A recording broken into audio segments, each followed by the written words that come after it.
This is the Andaman Sea. For the seafarers from the west, here is their entrance to the Straits of Malacca. For the navigators from the east, this is their beginning to the fierce Indian Ocean. Before it was discovered by the Westerners, for centuries it had been the most important trading route for the Arabs, Persians, Indians, Malays, and Chinese. It became even busier after the Silk Route linking China and Italy began to decline in the 5th century due to its deteriorating safety conditions.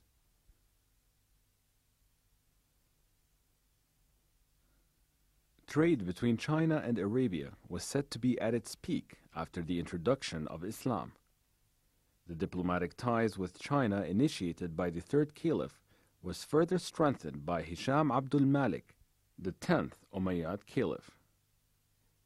There are more than 130 small islands surrounding the Andaman Sea. Ancient Muslim navigators had used these small islands for shelters and source for food and fresh water. As a result of their frequent stops, a new generation of mixed-race Muslims was born. They were mainly from Chinese, Indian, and Arab descent, and still can be found today at many of the small islands. A living example of such mixed blood is Bamrong Samparat, or better known as Haji Abu Bakr Umar. He is now the head of the Phuket Islamic Council.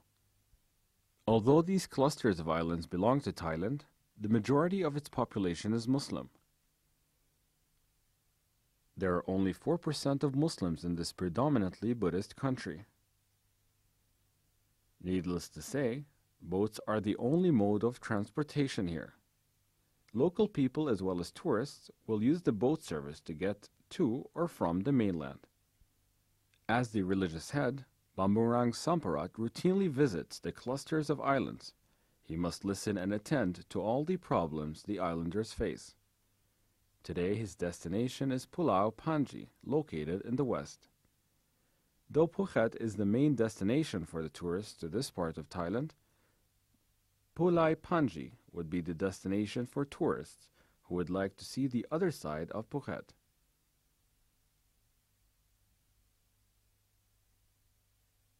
Bamrong Samparat is highly respected by the islanders. His visit is always eagerly awaited. It is a known fact that his visit usually solves many problems.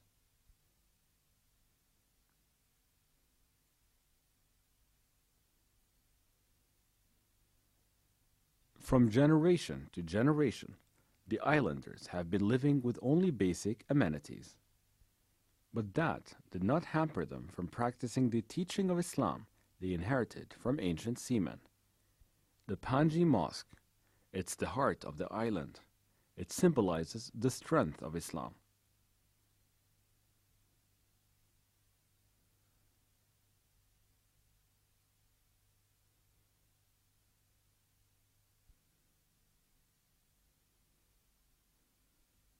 Over the years, erosion has somewhat changed the landscape. The floating house is now a common scenery, as the islanders are trying to maintain their houses. Fresh water is piped from nearby islands, and a generator provides electricity at night. Today, there are 200 houses still surviving in this remote island.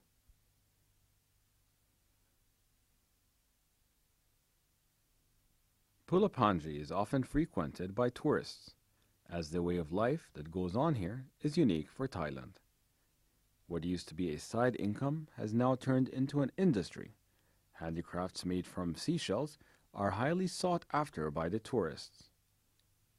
Not only that, the handicrafts are also exported to be sold in the capital city, Bangkok.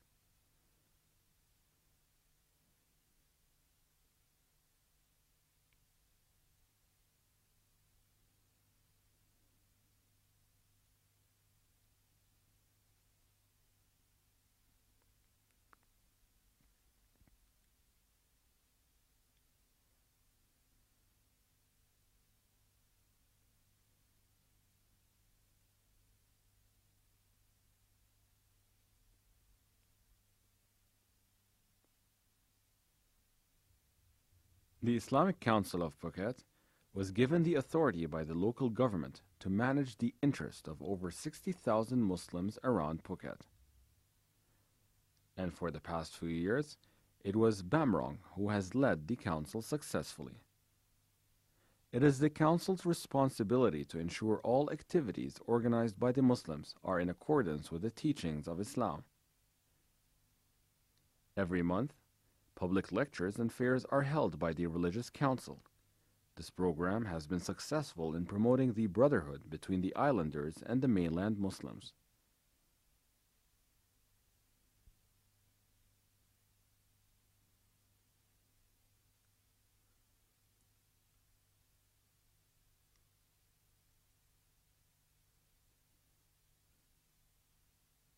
The Arab influence on the Muslims of Phuket still continues and is very evident. The construction of this new mosque is financed by mostly Arab merchants.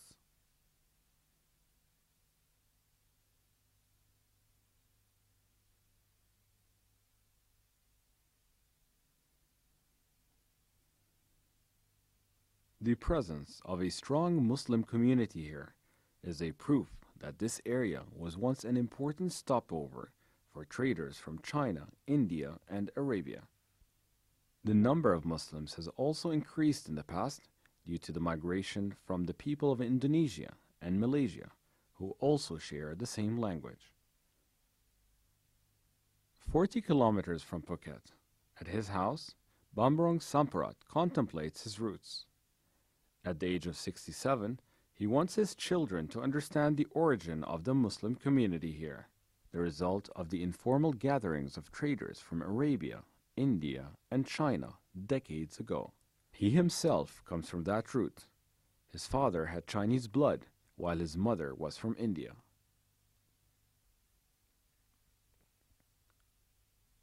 Much time has elapsed. Sailing boats of yesteryears have been replaced by engine-powered vessels. The difference is not only confined to the ships, but also the navigational tools. Although much has changed, one remains the same: the route that joins the East and the West.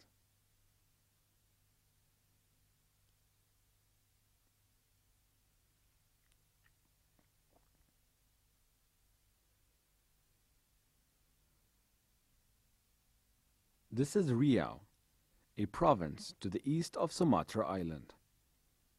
The city was formed when the sediments of the Siak, Kampar, Rokan, and Indragiri rivers merged together centuries ago. The capital, Pekanbaru, is located quite a distance from the sea and is populated by over 2 million people. It is the busy economic center of the province. Its location on the Siak riverside made Pekanbaru accessible, especially to those who live upstream. The river has been the main waterway that connects the big ships from the Straits of Malacca to the big towns in the Riau remote districts. The same route had brought the Arab merchants here and spread the word of Islam. The exact date of the coming of Islam to this area is unknown. But what is most certain is that Islam was brought here through the Siak River by the ancient Muslim traders. The missionaries on big ships had no problem in getting to the remote areas, as the rivers were deep enough to accommodate big ships. Some parts of the river had a depth of nearly 12 meters. There are many theories of how the province was named Riau. One of them is that it was taken from the Portuguese word rio, meaning river. In the book 1001 Nights, Riau was referred to as Riahi, which means water or the sea. It is also believed to come from the Malay word Riau, meaning a busy and bustling place. No matter how it was named, it became an important landmark for the sea merchants, especially in the early 18th century.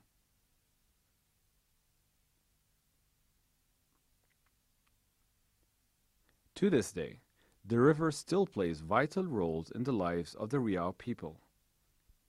They are mostly used as a source for water supply and also for navigation.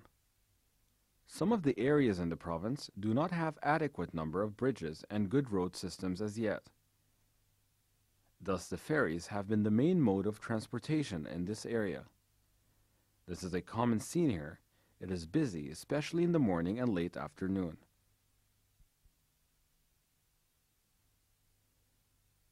It is a well-known fact that Islam started to spread in Indonesia through trade. Sumatra received the religion earlier than Java Island. A constant supply of spices from the Maluku Island to the west of the country had made Indonesia a prime destination for Arab traders in ancient days.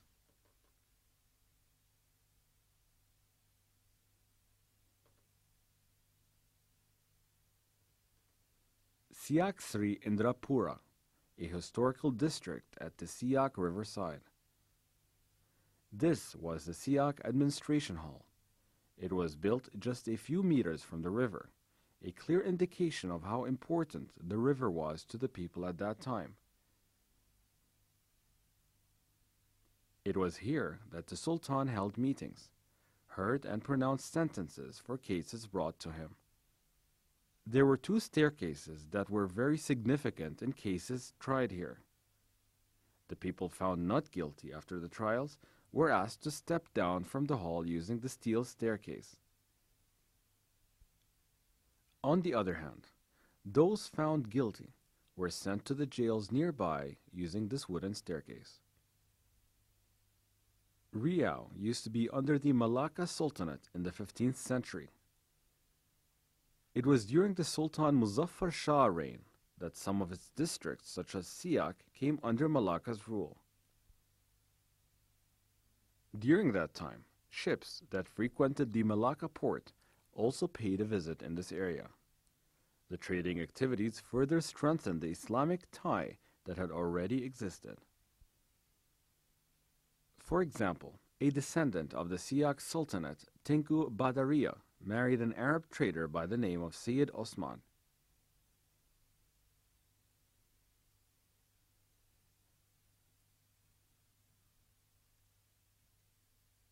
This mosque in Kampar was built with Chinese architectural influences.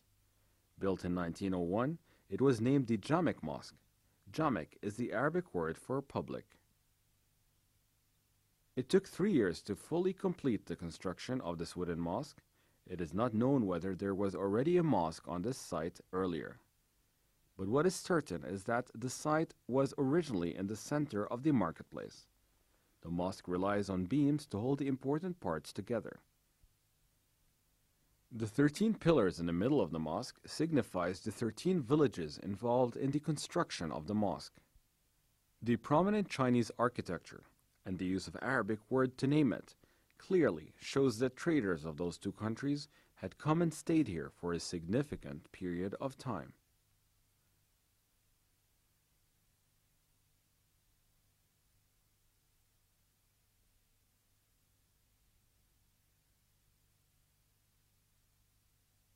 Islam had indeed traveled very far.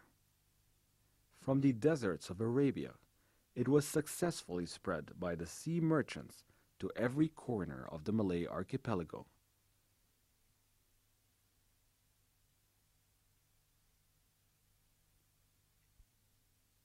The Malays of Southeast Asia are now the largest number of Muslims in one ethnic group.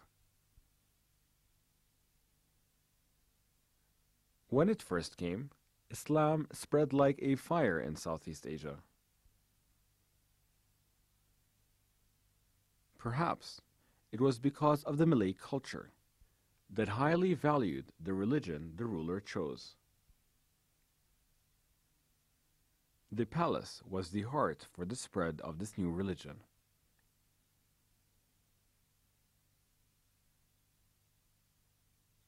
The strength of Malacca, an Islamic empire in the Malay Peninsula, which controlled the sea trade during the 15th century, resulted in the spread of Islam to many parts of Southeast Asia. From here, the Java Islands, Borneo, Indochina, and the Philippines began to embrace Islam.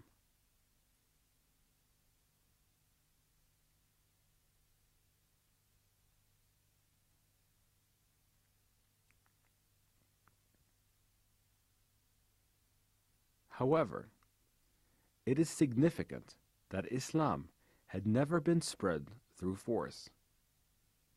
The exemplary characteristics of Muslim traders from faraway lands made the people of Southeast Asia become interested in the religion. However, this religion of peace and justice was finally marred by conquerors.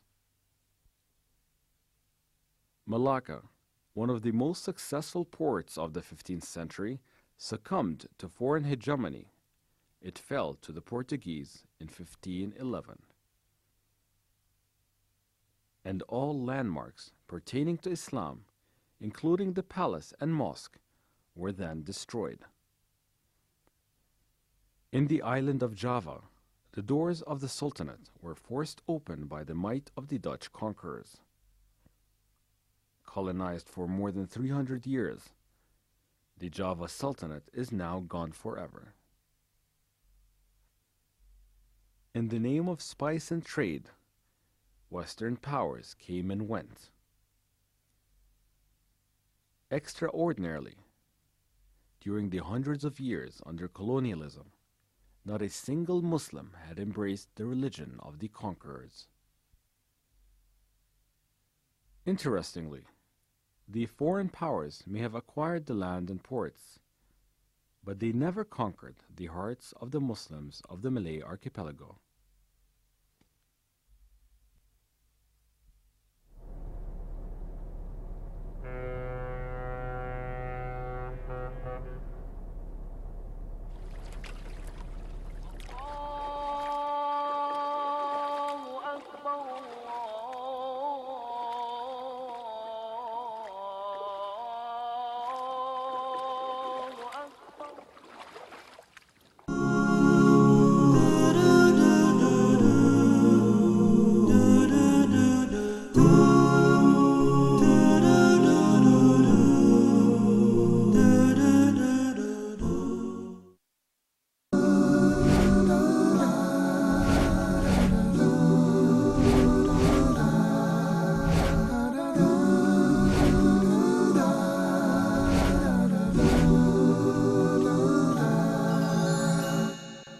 Sea. Ancient Muslim navigators had used these small islands for shelters and source for food and fresh water. As a result of their frequent stops, a new generation of mixed-race Muslims was born. They were mainly from Chinese, Indian, and Arab descent, and still can be found today at many of the small islands. A living example of such mixed blood is Bamrong Samparat, or better known as Haji Abu Bakr Umar. He is now the head of the Phuket Islamic Council. Although these clusters of islands belong to Thailand, the majority of its population is Muslim. There are only 4% of Muslims in this predominantly Buddhist country. Needless to say, boats are the only mode of transportation here. Local people as well as tourists will use the boat service to get to or from the mainland. As the religious head, Bamburang Samparat routinely visits the clusters of islands. He must listen and attend the Andaman Sea. For the seafarers from the west, here is their entrance to the Straits of Malacca. For the navigators from the east, this is their beginning to the fierce Indian Ocean. Before it was discovered by the Westerners, for centuries, it had been the most important trading route for the Arabs, Persians, Indians, Malays, and Chinese. It became even busier after the Silk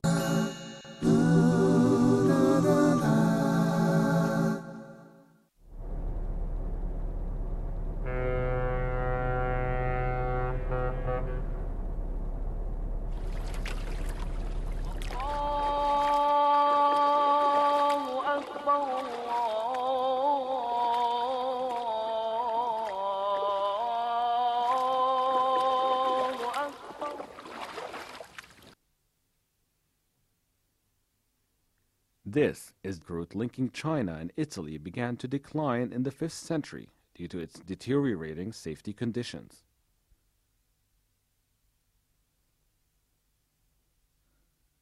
Trade between China and Arabia was said to be at its peak after the introduction of Islam. The diplomatic ties with China initiated by the third caliph was further strengthened by Hisham Abdul Malik, the 10th Umayyad caliph. There are more than 130 small islands surrounding the Andalus.